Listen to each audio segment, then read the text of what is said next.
Hello, Gayleen, and welcome to my YouTube channel. Gayleen and I met because she was one of my clients in my October retreat, and I got to know her really well from sessions I've had with her before, her being at my retreat, and then having sessions with her after. And then I asked her after all that if she wanted to come and do an interview on my channel because, yeah, I think it would be great because your story is so special and there's so many twists and turns in it. So without further ado, Gayleen, how did the Jehovah's Witnesses come into your life? Thank you for inviting me to do this. It's been a while. Well, I was born and raised. My mom got baptized in about 1964. I think she was pregnant with I have three older brothers, the brother closest in age to me. Um, yes, so I was born and raised. And then your story as a Jehovah's Witness. So I know you said your mom came into the religion. Did she raise you alone with your two brothers?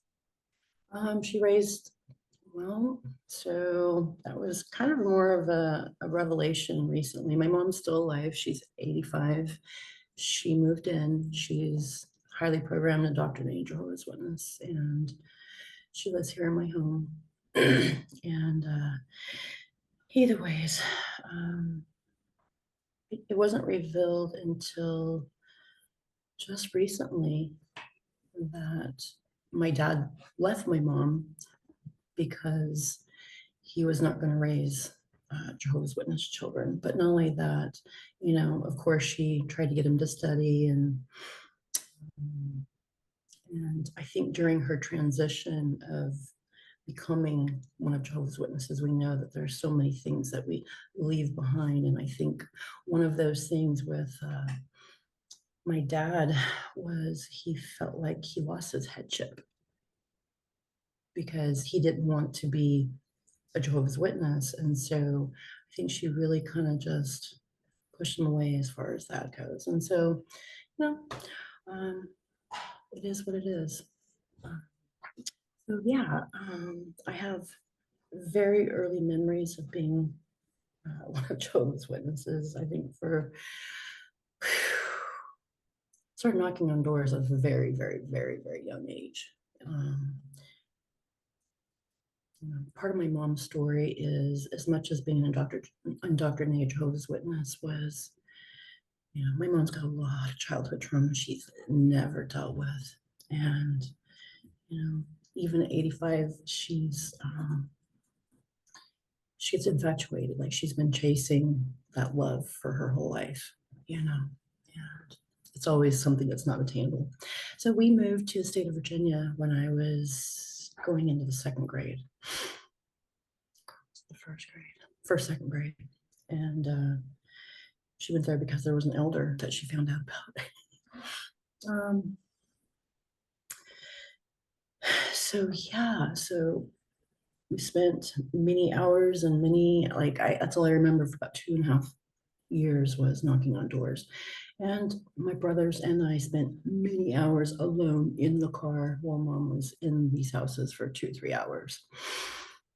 Um, it's so weird because the other day I was thinking about it and it's like your youth getting the best out of it. I don't know if you remember that book or if it was past your time, but I studied that in the fourth grade, and it's just like your youth getting the best out of it. These are the books that I remembered. The Truth book was the book, and my book of Bible stories, etc. And the Pink Song books, like all these, everything is still there. It's so weird how it just, for years I'd catch myself singing kingdom songs. Um, the biggest thing that I really remember as a child growing up with being a Jehovah's Witness, and it's constant, and that's not bringing reproach upon Jehovah God's name. Constant. So it's constantly about what you look like, you know, constantly it was, don't be Satan's friend, you're being Satan's friend. Um, demonic influence was a big part of my life.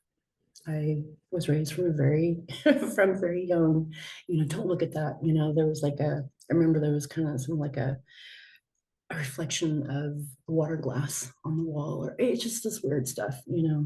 So literally up until I was about 22, I used to look behind me. I used to be scared to death of fucking, excuse my French. I was really afraid of the demons, and that's something that is not a part of my life anymore. And did some, I don't mind, kind of maybe jumping a little bit here and there, but some people may understand, but mind and mood altering substances completely just obliterated that one time. And I don't So want to get to that I'm, part of my story right now. yeah, I'm gonna stop you right now. So what was it Oh, like for you to be raised in a household with two brothers, being and your mom being a devout Jehovah's Witness? What was that like for you? And you can be as descriptive as you want about that. I had three older brothers, my two oldest brothers. Um, there was a lot of repression in our house, a lot of repression. And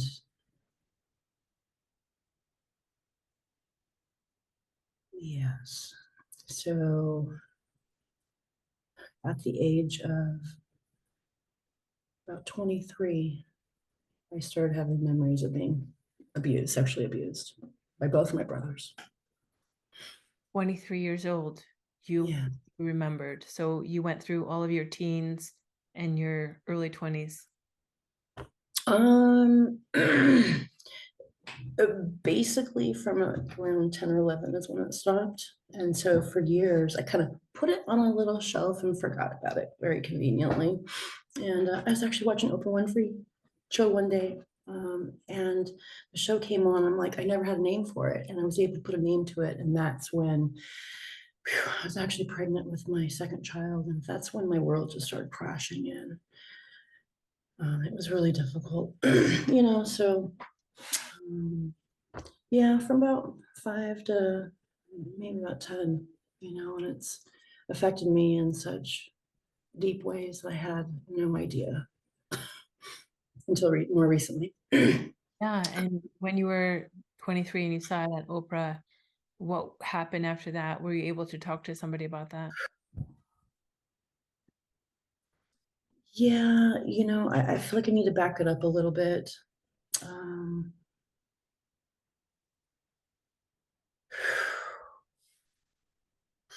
sorry, my mind kind of went blank. If you actually Mhm. go back, because I know this is going to be even further back than that, if you can talk about one, getting baptized as a witness, like how old were you? Mm. And how old were you when you found out that it wasn't for you? Because then I know you got. Good question. Good question. That kind of chopped it up a little bit, so I can get my perspective back to what I was saying again, my focus. So interestingly, I never really truly was 100% like connected with how I was feeling with the witnesses. All I knew is if I performed, that's what it felt like to me. I was performing, raising my hands, filling the publisher card. I got kudos. That's the only time I ever felt loved was or recognized was I knew I knew what to do to get those things. I remember in about the ninth grade, I told my best friend, I said, wouldn't that be really weird? Like, I don't know where the stuff came from, Vivian. Wouldn't it be really weird if they told us when we were 18 that it wasn't the truth? And then I remember, I had neighbors. We had neighbors, and I wasn't allowed to play with them. And I would tell my mom, why? They're nice people. I like they're not doing anything wrong, And so there was always these conflicts. And a big one for me too is when I fell in love with my first high school sweetheart, which was my first husband. And yeah, he wasn't a Jehovah's Witness. So how can God tell you who you can love and who you can't love? Either way, so I was an active Did you ever get baptized? unbaptized publisher. Okay. And of course, as I got older and each coming convention, I remember it was a district convention in particular, probably 10th grade. And I got asked numerous times, well, aren't you going to get baptized? When are you going to get baptized? And I didn't know what that meant, but I said, I'm not ready. So I've always lived two lives. Even at 7, 8 years old, going up behind the apartment building and finding cigarettes and smoking them, I was always rebellious. I kind of lived like a second life in my mind. Either way, so I never got baptized. What the hell? I mean, I'm grateful for that. However, my first was I started having sex, I think, for 2 years. And then how we found out, I was in a small mountain town and I got pregnant with my daughter. So at my graduation, I have pictures. I was so young looking. I just turned, well, I just turned 19 when I had her. But at my graduation, um, I was 4 months pregnant. And this is a big part of my story is the day that I found that I was pregnant. I'm going to back it up a little bit more. Small mountain town, Jehovah's Witness ratting on each other type situation transpired. And so she came to me and she says, okay, walk or talk. Let's go out to lunch. So we went out to lunch and she get basically in so many words, you either tell the elders or I'm going to. Here we go. So I remember going and talking to the elder, and there comes a judicial committee meeting. Not baptized, under 19, naive, don't know anything. And they asked me every single inappropriate question in the book, like being abused all over, kind of. And it's interesting because you have to answer every single question to show your repentance. Well, there was one question that they asked that was so embarrassing that I lied. Anyways, they put me on, and anyways, they put me on public reproof. And so, literally, the day that I found out that I was pregnant with my daughter, they made an announcement in front of the congregation that Gayleen Mallory has been put on public reproof. So my ex was very violent. I had no self-worth. I didn't know what that was. No self-worth. So he used to beat me. And anyways, I had my daughter. Like I was sneaking seeing him the entire pregnancy until I had her. And 3 weeks later, I moved out of my home, my mom's home, and got my own little apartment. And he moved in that night. And about 3 weeks later, approximately, my sister-in-law and her good friend and a mutually really sweet dear friend of mine that's a little bit older than me came and gave him the talk. It's like, if you don't stop seeing, we know what's going on, and if you don't stop seeing him, you're going to lose everything. You're going to lose everything. You will never be happy, never, and you'll never make it in life. Didn't make a difference to me, so I kept continued on. And so, there was a lot of violence back then, and it's so weird, but there's so many of us that show up to our disfellowshipping or our disassociation and get publicly shunned in front of everybody. It's like, what the hell is that about? So freaking weird. But I did that with bruises on my face. I showed up, to the meeting, and they disassociated me, because back then disassociation, disfellowshipping was exactly the same, and this was in 1986. I've been on a journey for, my daughter's going to be 37 in January, and I had her January 15th. Our birthdays are 10 days apart, so I've been doing this journey for 37 years. Was he beating you when you were pregnant with your daughter? Hmm? Was he beating you when you were pregnant with your daughter? The first time he ever laid hands on me, I was still living at home. Like in the 11th grade. I had strangulation marks on my neck at home in the 11th grade. What was your question? I said, was he beating you when you were pregnant with your daughter? Oh, not when I was pregnant. No, not when I was pregnant. It was after she was born. You had your daughter when you were 19. You were publicly reproved. You moved out of the house, and then you guys got married. I left him completely when my daughter was about 11 months old. I completely moved away from that small mountain town and got away because it was so bad. Took my daughter with me down to Marin County. And, I told his mom, don't share my phone number. I think he looked through the phone records and found me. And I think 4 to 6 months later, he moved down to Marin County. And we ended up getting married when she was 3. And legally divorced in 2000. So we got married in 89, divorced in 2000. So a big part of my story, and it's really important, I feel, to share. Do you want to kind of keep track what time it is too? Okay, we're good.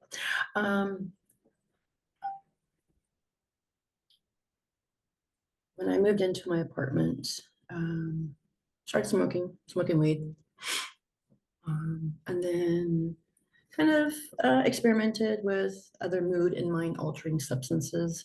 And again, that is a big part of my story because it was actually very instrumental in some people don't understand who have not experimented with mood and mind altering substances because it does give you a shift as far as being able to see a different kind of reality and perception. Just like I dropped in one trip my fear of Satan and the demons. So, I started doing cocaine, and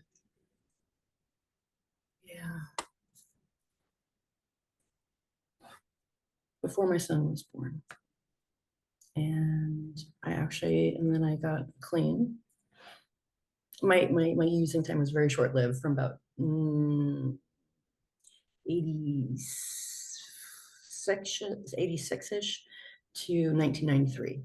It was really quick, because for me, it's like life isn't supposed to be about this. Life is supposed to be good. Sorry about that.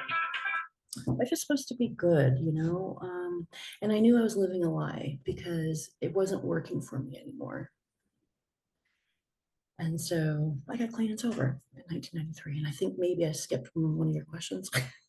Bring me back on track, Vivian. Oh, so you were There's a lot to unpack. yeah, you're saying that you did crack or cocaine, but I know that there were other substances that you did in that time period as well. And in 93, you had your son.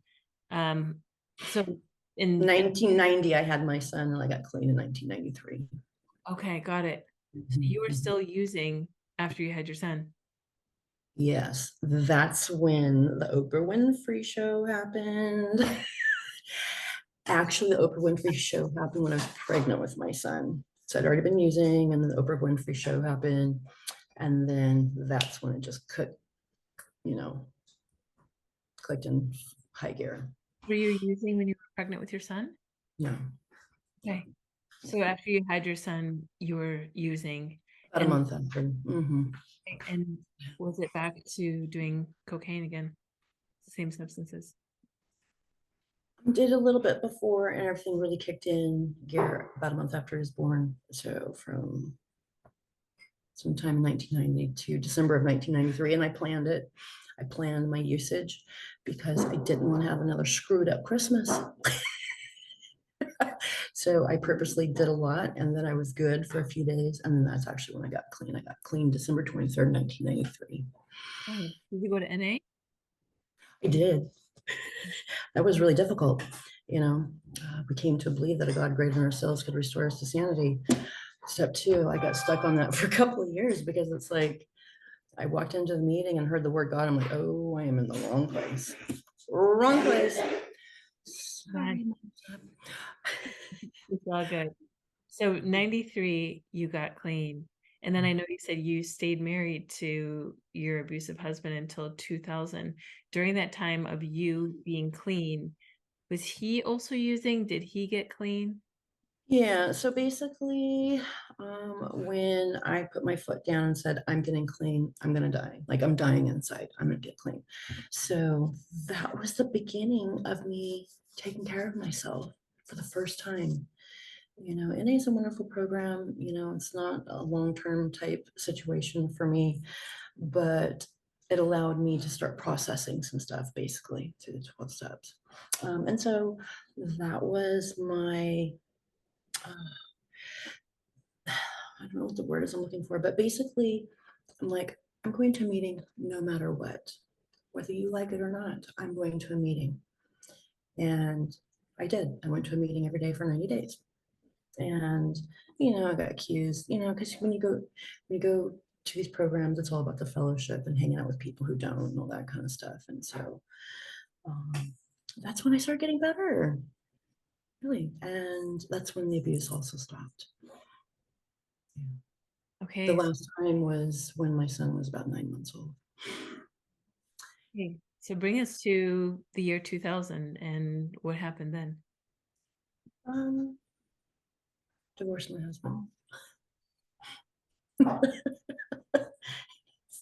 um, Me and my best friend kind of met in like 98, 99. It was two divorces gone wild, and I'm super grateful for that experience. And then October '01, I did meet my husband, who I am currently married to. We've been together since 2005 or 2001, but married since 2005.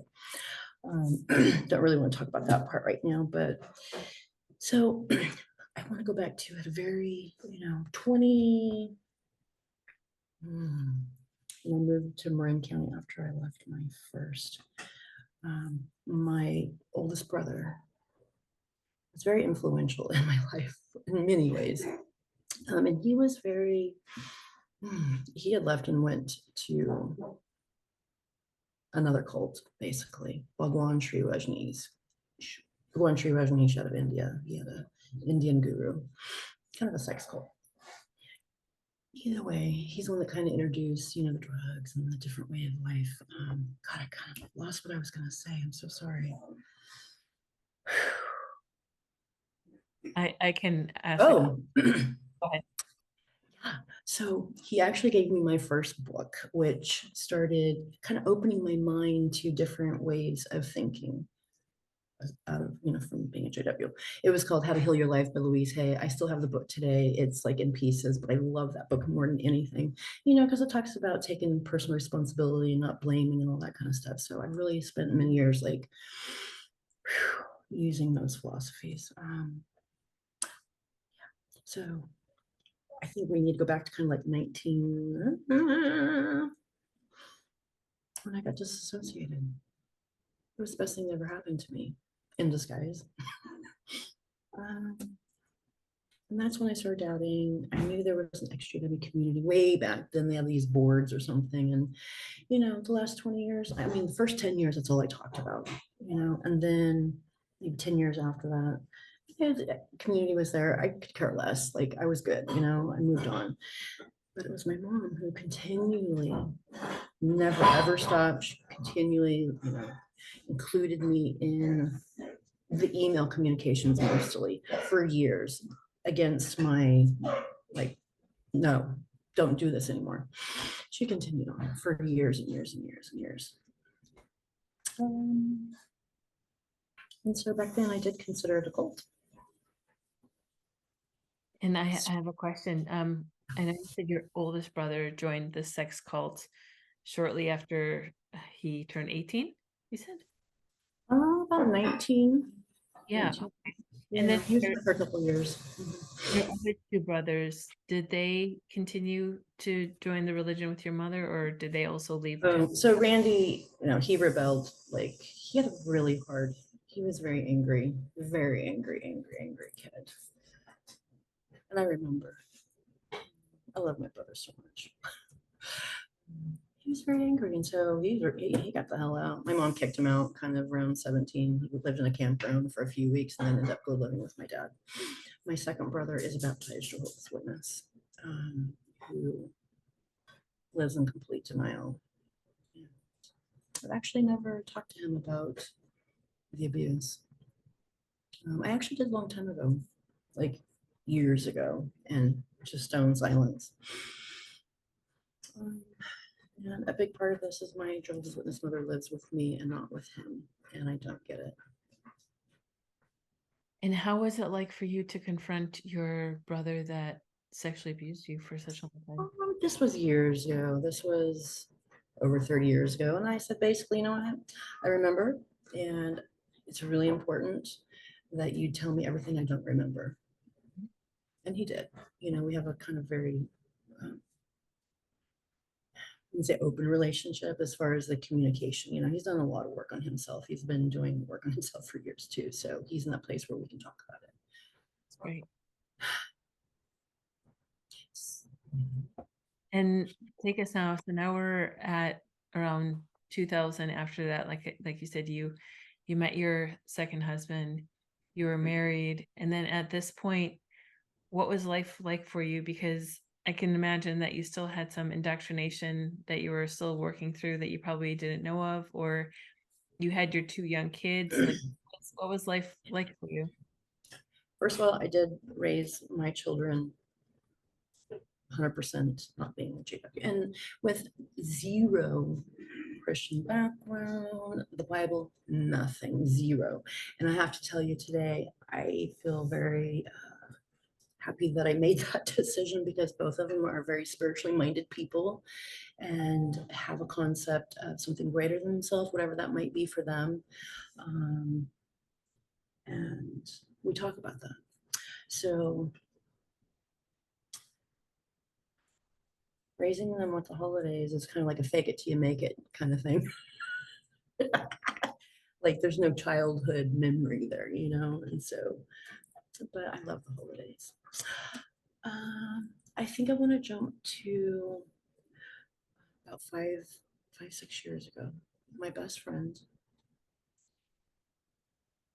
her and I had gotten divorced together back in 99, 2000. And I ended up getting married, and she's been single the whole time. So she fell in love with this guy about 5, 6 years ago. And we had him over here for dinner and we celebrate Thanksgiving together. And she knows my story really well as being one of the Jehovah's Witnesses. And she called me about a year into it. And she's like, something's really weird with Don. She's like, he's really into the history of the Bible and the Old Testament, and he's talked about speaking in front of tens of thousands of people, and he's really judgmental. And there's just something about him that I'm just like my hairs are standing on my back kind of thing. And I really wasn't getting at the time that she was suspecting that maybe he was one of Jehovah's Witnesses. And so I said, just ask him. And so she asked him. And so she tells me by leaving a message on my phone saying, you're never going to believe this. Dawn is an inactive presiding overseer. Like, through my phone, like, God damn it, what?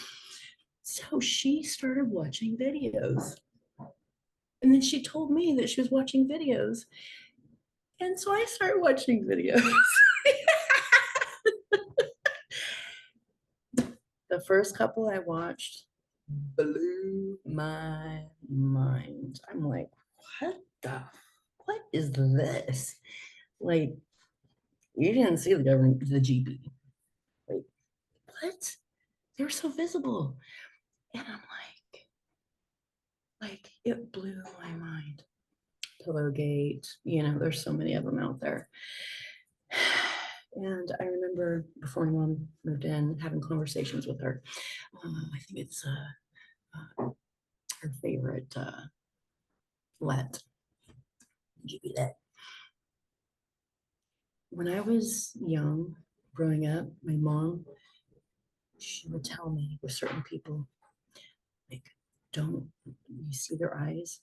Don't look in their eyes because, like, I don't know if they're possessed or their eyes look like Satan and the demons. So I called her and I said, and I was drinking back then. You know, fast forward. My husband was having affairs and started drinking a lot. And so my mom got the shit end of the stick because I became very vocal. And so either way, I said, how can you, like, I don't get this lead guy. I said, you taught me and you raised me, like when you look in this man's eyes, he looks like Satan the demons. And I said, that's what, like his eyes look so blessed. Anyway, so basically what's happened in the last 5 years, especially when my mom moved in, this is epic. This is when things really started to change for me in 2020. March 2020, kind of ring a bell. She was at the place where she just turned 85 on the 7th this month. And it was time. She needed to come live with family. Either way, so all I can tell you is the indoctrination and the programming of being raised as one of Jehovah's Witnesses. It was 19 years. I have been out for 37 years almost. And it's like the indoctrination doesn't go away. There's so many people that have been disfellowshipped that still feel like they're living a life of sin and haven't processed this stuff. It blows my mind. Either way, so for me, I felt the constraints, I felt the chains of the religious abuse. I felt it. I've experienced it. And because at the end of the day, it's like, you don't do what you're told, you're going to die. And that's really what it's about, is being scared to death that you're going to die. We're all going to die. And for the last, I got sober December 21. It's going to be, it's been 2 years.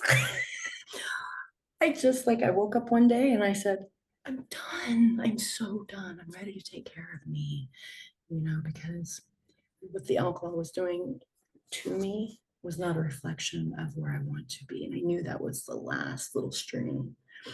And my last 2 years have been amazing. But getting rid of it's like the layers of the onion kind of idea, and removing the layers of indoctrination and programming. It's really intense. And I honestly can say today, I can look at it and see it for what it is, that it's a high control mind group cult, whatever you want to call it. It doesn't resonate to love at all. It's opposite what they say. So this has been an experience, And then you up from that. came across my channel and we connected. When was that? So I became a big, YouTube watcher, a couple years ago, 3 years COVID or whatever. And I came across one of your news feeds on Facebook. I think it was Facebook. Wow, this is the first ex-JW that I've ever seen that is offering something different for this community. It was so refreshing, and it's so in alignment with, with where my journey has been the last 37 years, and that's to truly get well. So adding something different to this mess. And my brother he bought property in Costa Rica. And I remember it was like 3 different screenshots to get all of your text in there, screenshotting it. And I sent it to my brother and I'm like, look at this woman. Like she's beautiful, but look at the stuff she's saying. It's so like in alignment with like what I want. And I resonated with it so much. That was the first thing. And then I didn't even know you had an Instagram channel until a couple months ago. And then I saw that you were doing plant medicine retreats in Costa Rica. And like, wow, that's really cool. And then in March this year, I literally was in bed it was a weekday. It was in bed at the end of March. And I was on my phone. And I think it was on a YouTube channel, and you were advertising basically, putting the message out that I have one more spot. I have one more spot for my retreat in October. I literally sat out of bed and I'm like, I'm going to Costa Rica. I said, Alex is going to say yes. I got the money. I messaged you on Facebook. And you're like, okay, well, let's have a Zoom. We got to make sure you're good fit, because not everybody, understands the the healing behind plants. It's a medicine. That's all it is. It's nothing weird, voodoo, weird stuff. It's just the the int- it's the intensity of the experience in and of itself, because our experience together, you and I, was not some fluffy experience where you're just dancing in the jungle and just zoning out, and lost and zoning out. No, fully present, 100% fully so much, present. so much emotions going through, and really connecting other things at how you were acting, and really helping you understand yourself, and being fully present with all the emotions that were coming up. And I know that there was a lot of things that you were really terrified, that I was holding the space for it as you were processing it, and how difficult that it was for you. So this retreat that I hold, this is not a fun experience. It's a really deep and emotional and hard experience that people go through to this. And you were so ready. The fact that you went through your sobriety, the fact that you were so ready to feel everything that you hadn't felt, because you had that addiction from alcohol, and from the past as well. And then you lived with an abusive husband for as long as you did. It was very, very overdue. So yeah, and the sexual abuse between your eldest brother and your other brother too. So there was just a lot of things that you were going through, and then other abuses along the way. So it was a lot of things that you really hadn't fully dealt with. And I know that you worked with a therapist before, but as we both know, like talk therapy, traditional talk therapy, can only go so far and so deep. But the work we did with the plant medicine, it just went way, way deeper. Yeah. I started a couple of years ago. There was a small group out in San Diego area, and kind of learned what somatic healing is. It's like you can only heal what you can feel, and it was really the beginning of awakening as far as all the trauma that I've held in my body all these years. And it's subconscious, you're not aware of it. And as a result, I've led a very, trust me, my life has, gone through so many stages of learning how to care for myself. So many stages, like say many times during this, my life has been good or whatever, but it still comes with putting myself always second, really not really understanding what that really is, to put yourself first. But when I was in Costa Rica in the middle of the week, it just clicked. It dawned on me. I'm like, this is a retreat. This is a healing. This is a wellness retreat. It's a healing retreat. I'm like, you are healing.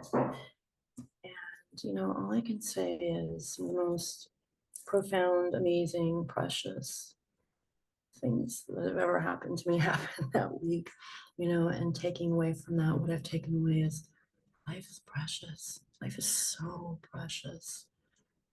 This is our chance right now. We're alive now. Paradise is right here, right now, folks. It's right here, right now. And so, if you're not living a life of, if you're not living your life to its fullest and happiest, it's because you're living somebody else's life, number one. Is really what it comes down to. So I'm so excited right now. I have a lot of stuff going on right now. Because at the end of the day, what's happened to me is wait a second. This isn't honoring who I am as a person. This isn't honoring and matching my feelings, my wants, my desires. And I'm continuing to make some big changes. And so at the same time, I'm so excited. But I'm done with hurting myself. I'm done. I'm done. And it's nothing that, just because you stop being Um, it's removing so many layers of, you got to feel that stuff, man. You got to feel it. You wanna take years off of your getting to where you want to get. I highly recommend for anybody to do a plant medicine retreat. It's so amazingly beneficial. Like it's taken years. Like this isn't a joke. I'm 56. Been doing this stuff for years, and I finally have gotten to the crux. It doesn't mean it's going to magically get better, but finally, the veil is removed, and I can see and I recognize where I haven't valued myself. Just so done with it because I want to be happy. Yeah, I feel like it was like 10 years of therapy in 1 week that we got 100%, 100%. all intimate group that we had the container, and we just talked about everything and anything as well. So, and just really holding space and digging deep with everything that comes up. So the holding space is a new phrase for me, and it's one of the most powerful things as a woman that you can learn so that you can have more authentic relationships with other women, I guess. I don't know how else to say it, but holding space is a really amazing, powerful thing because holding space is, I was in Costa Rica with two other young ladies who were much younger than me, 37 and 40. And for me to learn how to hold space for these women as they went through their stuff was really intense. But the holding space thing is for women, we want to fix it. We want to fix it. We want to go over there and touch and caress and hold. And it's like, it's so painful just because they're finally they're finally feeling their feelings for the first time. You need to let them have that. That's really what it was. It's a mind blowing experience. I have goosebumps on my. Yeah, it was really, really special. Yeah. How would you say your life has changed, like in a sentence, from when you came home to now? Ask me the question again.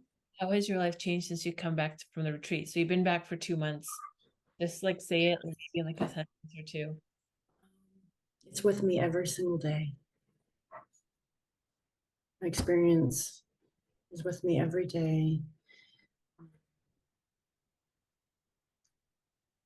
I, I just have a completely different respect to how valuable life is. And making a lot of changes, from stuff like the stuff in my house, the shit, the unnecessary garbage of, stuff. And it's so weird, because you get this is a good one.